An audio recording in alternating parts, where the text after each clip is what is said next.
Ameublement Tanguay en première ligne. À l'Esprit sportif, aujourd'hui, un podium historique pour l'homme fort Jean-François Caron. Mon objectif de carrière, c'était d'avoir au moins un trophée du World Strongest-Man chez nous. Je faisais mission accomplie. Une saison de ski sous le signe de la COVID. Ça se passe super bien pour, je dirais, tout sauf l'aspect météo. Justement, là, on a des bons défis cette année. Sport-études, le patinage artistique sous condition.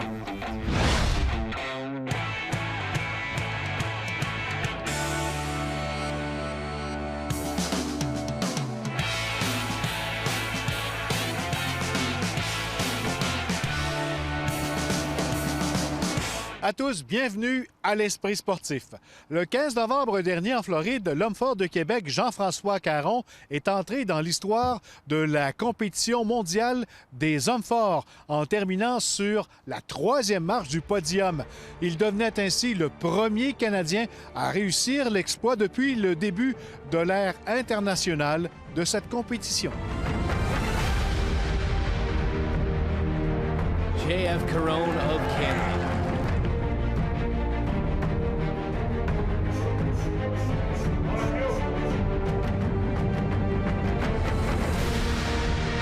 Jean-François Caron, bienvenue à l'Esprit sportif. Bonjour. Jean-François, on parle évidemment de ce podium historique, parce qu'on parle de podium historique pour un Canadien. C'est la première fois que ça arrive dans l'ère internationale de l'événement à laquelle tu as participé. Comment on a vécu ça? Ah, regarde, c'était l'accomplissement d'un objectif que ça fait longtemps que j'avais. Ça fait 5 ans que je faisais partie du top 5 à cette compétition-là.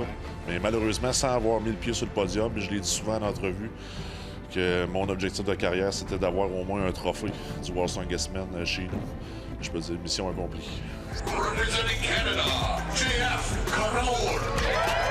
J'arrivais très près, mais quand on compétitionne jamais, c'est dur à mesurer. T'sais, on le fait à l'entraînement, on lève des charges à l'entraînement, mais on peut pas se comparer à personne. C'est ça qui est spécial un peu, parce qu'habituellement, on s'entend que sur le circuit des hommes forts, c'est pas mal toujours les mêmes athlètes. On compétitionne une dizaine de fois dans l'année, fait que c'est plus facile à se mesurer. Mais je voulais arriver là dans le meilleur de ma forme. Puis je pense que le fait de ne pas avoir compétitionné, ça m'a beaucoup aidé à monter ma force maximale, puis à être en très bonne condition physique, pas de blessures. Sauf que les autres athlètes aussi étaient en super condition physique. JF, just pure power. T'as passé proche de ne pas être sur le podium aussi, là? Oh, oui. À la dernière épreuve, j'aurais pu glisser hors du podium, comme j'aurais peut-être pu remporter la compétition. C'était serré jusqu'à la fin. Puis c'est une des finales, d'ailleurs, les plus serrées. Puis c'est un peu ce que les gens prédisaient, puis ce que je pensais aussi. C'est que le niveau d'athlète, c'est beaucoup élevé. Puis ça resserre le calibre entre la première et la dernière position. Là, on parle de la finale, c'est les 10 finalistes. Et c'était très, très rapproché. Fait que juste une petite erreur peut te faire glisser de plusieurs positions.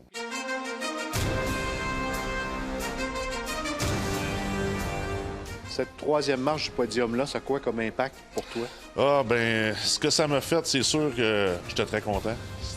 J'ai vu ça comme l'accomplissement d'une grosse chose. Mais ça m'a également ouvert les yeux en me disant, je suis capable de plus encore. Fait que c'est pas le temps de baisser les bras. Puis je pense que je suis capable de bien performer à cette compétition-là encore au moins une année, si je me blesse pas. Mais je vois que la victoire est possible. Tu as repris l'entraînement parce qu'il y a déjà une compétition qui arrive bientôt. C'est une bonne nouvelle aussi, ça? Oui, c'est une très bonne nouvelle. Ça fait quand même longtemps que c'était planifié. C'est la Shaw Classic. Ça va se débrouiller chez Brian Shaw, qui est un 4 fois gagnant du World Strongest-Man du côté de Denver, au Colorado. Fait que c'est un peu d'entraînement entre les deux compétitions, mais je pars déjà mardi prochain pour cette compétition-là qui va être tenue sur 2 jours, 6 épreuves. Puis c'est pratiquement la finale du World Strongest-Man qui va être présent là, à 1 ou 2 athlètes près qui se sont ajoutés au line-up. Fait que ça va être pour une 2e bataille.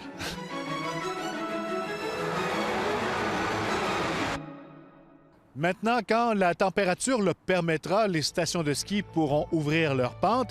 Une saison sous le signe de la COVID-19 où plusieurs contraintes attendent les skieurs. Comme à chaque année à cette période-ci, les centres de ski se préparent à l'ouverture de leurs pentes. Une saison qui, évidemment, sortira de l'ordinaire en raison de la pandémie. Au centre de ski Stoneham, comme ailleurs, il faudra apprendre notamment à gérer les files d'attente au télésiège. Seuls les membres d'une même maisonnée pourront s'asseoir ensemble. Les autres devront être seuls, même sur un télésiège quadruple. Un des plus gros défis, oui, ça va être les remontées mécaniques parce qu'il va y avoir plus d'attente, c'est certain. La capacité des remontées est affectée. Il va y avoir différentes files ou différentes lignes avec des barrières qui vont être délimitées pour permettre une distanciation sociale de 2 mètres. À l'intérieur des chalets d'accueil également, de nouvelles règles s'appliquent. La capacité a été diminuée et la cafétéria sera fermée.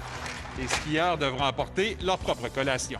Vous pouvez voir, on a à peu près 40 de notre capacité habituelle à l'intérieur pour accueillir des gens, tout en rappelant qu'en zone rouge, le chalet va être seulement un refuge pour une durée limitée. Donc, il va y avoir contrôle à l'entrée et à la sortie pour savoir combien de personnes entrent. Si on entre en dedans, on ne peut pas laisser aucun matériel à l'intérieur. C'est un refuge, donc en fait, quand on dit « arrivez prêt à skier à la montagne », c'est « préparez-vous à la voiture et partez skier ». Pour l'aide du lac Beauport également, les préparatifs sont en cours, notamment au centre de location. Il sera ouvert, mais là aussi, de nouvelles procédures doivent être appliquées. Il va falloir réserver pour faire une location journalière. Nous, ce qu'on fait, c'est qu'on prépare tout le matériel à l'avance. Il y a des infections, des postes de travail, des tournevis, des outils, des skis, des bottes. Autre différence notable par rapport à une saison normale, les billets journaliers de remontée doivent être achetés en ligne et d'avance. Tout ça afin de limiter le nombre de personnes sur place. Au massif de la Petite-Rivière-Saint-François, où la vente de billets est débutée, déjà 4 journées dans le temps des fêtes affichent complet.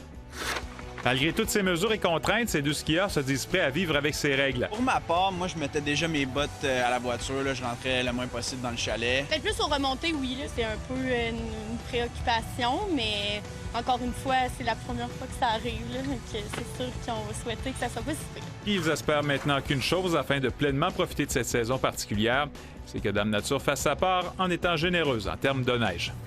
José Lagagnère, TVA Nouvelles, Stoneham. Après la pause, le patinage artistique en temps de pandémie.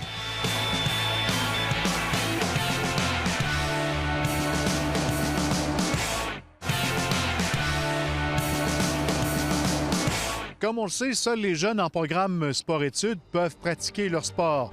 C'est le cas pour quelques étudiants du primaire et du secondaire de patinage artistique.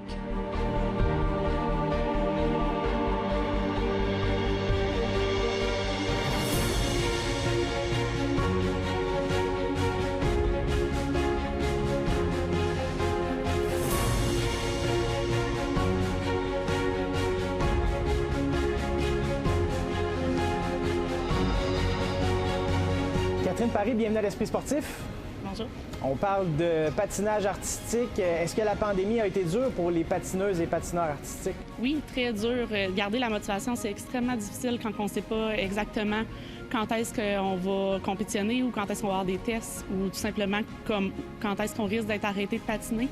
C'est difficile de garder la motivation, puis c'est difficile d'entraîner les patineuses sans avoir d'échéance ou de vision un peu plus à long terme, là. En date d'aujourd'hui, on est en zone rouge. Dans quelle mesure on réussit à pratiquer le patinage artistique en ce moment? Les mesures sont extrêmement grandes pour s'assurer que ça soit fait de manière sécuritaire. Tu sais, les filles arrivent à l'aréna, ils doivent se désinfecter les mains, se réchauffer hors glace sans toucher à trop de choses. Ils gardent leur masque durant le réchauffement hors glace, ils descendent en bas, mettent les patins, ils restent à 2 mètres dans des chambres avec un maximum de nombre de patineuses par chambre. Quand ils embarquent sur la glace, tout a été désinfecté au préalable, leur petit panier, veut pas le bord de bande, tout ce qui risque de toucher. Juste l'utilisation du radio demande comme des procédures super strictes. Fait que c'est sûr que comme les mesures à suivre pour continuer à pouvoir pratiquer sont grandes, mais ça vaut la peine quand on calcule qu'il y en a beaucoup qui peuvent pas pratiquer en ce moment, là. C'est pas trop dur à respecter, ça va? Non, bien, on s'habitue, c'est correct. On est un sport individuel, fait qu'on est habitué de garder une distance puis tout. C'est sûr que maintenant, il faut laver les mains en entrant sur la glace puis quand on sort. C'est la principale différence. Sinon, c'est pas mal comme avant, là. Les clubs civils sont arrêtés. Les patineuses qui sont avec nous aujourd'hui sont dans un programme sport-études. C'est important de garder un contact avec la glace? Oui, vraiment, parce que juste exemple, le premier confinement qu'on a été, ils ont manqué comme de mars à juillet d'entraînement, ça a été dur la reprise, autant dans la forme musculaire qu'il y en avait beaucoup qui avaient perdu, autant dans le cardio, autant juste dans l'aisance sur la glace, la stabilité, parce que veut pas, quand on arrête de patiner, notre corps, lui, il continue à changer. Ils sont jeunes. Veut pas, le poids, le corps, la morphologie, tout ça change. Fait que quand ils retrouvent leur patin, c'est tout complètement différent, là. Est-ce qu'on a des jeunes avec nous qui sont à surveiller malgré la pandémie? Peut-être on les reverra et on en reparlera 2021, 2022? C'est sûr qu'il y en a tout le temps à surveiller. On a Florence Roy qui est en 3e année, qui est une petite sans limite, moins de 8 ans, qui va progresser éventuellement beaucoup. Veut pas avec les arts de patin qu'elle peut avoir, que certaines patineuses n'ont peut-être pas. On a Lily Rose Proulx aussi, qui est une petite pré-juvénile de compétitive aussi, qui a du talent et qui progresse très bien, sans compter qu'on a des juvéniles comme Élie Blouin, Alicia Gilbert et Frédéric Poirier qui démontrent un potentiel extraordinaire, qui continue à évoluer année après année, là. On respecte les 2 mètres, on se lave souvent les mains, on porte notre masque. Moi, je trouve ça malheureux pour les personnes qui ont arrêté. Mais nous, on n'arrête pas, on continue de s'améliorer. Je trouve que c'est quand même facile. Pareil, des fois, tu aimerais ça, être plus proche de tes amis. Ou, exemple, pour hors-glace, on peut pas faire des choses en équipe de 2, il faut qu'on soit distancé, fait que c'est un peu plate. Mais sinon, je trouve ça correct, puis c'est le fun. C'est sûr qu'on travaille différemment parce que quand on sait qu'on a une échéance à court terme au niveau des compétitions ou des tests, bien, on travaille ce qu'on va présenter finalement en même temps de travailler à côté certains éléments qu'on veut qu'ils soient prêts pour l'année d'après. Là, advenant le fait que justement on n'a pas de compétition, pas de test à première vue à court terme, bien c'est sûr qu'on travaille pour l'année prochaine. Fait que c'est sûr qu'il y a des choses qu'on travaille tout de suite, qu'on aurait peut-être attendu un peu que les compétitions se tassent, que là, bien, on peut commencer tout de suite à les travailler vu que ça nuit pas à la progression, là. Le dernier était plus en rond, là. Il a vraiment plus lancé sur la droite. Toutes les compétitions sont sur la glace, mais on a commencé à s'organiser en compétition virtuelle. Oui, on a déjà eu une compétition virtuelle pour les catégories juniors et seniors qui permet de quand même aller au défi puis pouvoir viser les compétitions internationales. Donc, c'est sûr que Patinage Québec, Patinage Canada ont commencé à regarder certaines compétitions virtuelles. Les patineuses devaient comme s'entraîner puis se filmer durant un entraînement pendant qu'ils faisaient leur solo. Ils devaient envoyer leur vidéo à Patinage Québec pour qu'elles se fassent, dans le fond, évaluer, là. Est-ce qu'on s'attend à que les championnats canadiens soient également virtuels?